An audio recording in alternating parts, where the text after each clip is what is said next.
Hello and welcome. In this video, we are discussing about a Java server pages architecture. So the web server needs a JSP engine, that is a container to process JSP pages. And the JSP container is responsible for intercepting requests for JSP pages. This tutorial makes use of Apache, which has built-in JSP container to support JSP pages development. So a JSP container works with the web server to provide the runtime environment and other services a JSP needs. And it knows how to understand the special elements that are part of JSPs. So the diagram showing the position of JSP container and JSP files in a web application. Client, typical web server supporting JSP, internet, then web server, JSP files, web server and database. JSP processing. So the steps explain how the web server creates the web page using JSP. So as with a normal page, your browser sends an HTTP request to the web server. The web server recognizes that the HTTP request is for a JSP page and forwards it to a JSP engine. This is done by using the URL or JSP page which ends with .jsp instead of .html. The JSP engine loads the JSP page from disk and converts it into a servlet content.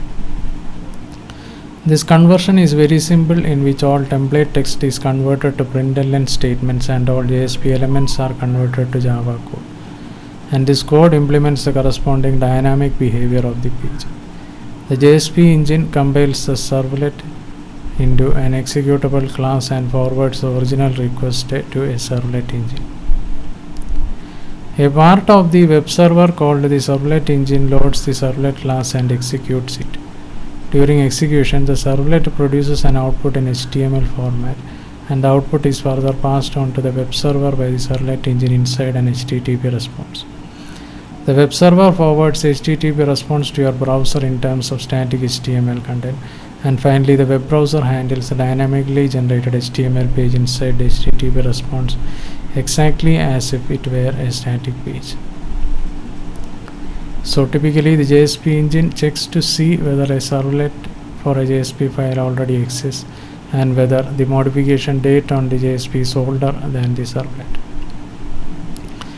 If the JSP is older than its generated servlet, the JSP container assumes that the JSP hasn't changed and that the generated servlet still matches the JSP's contents.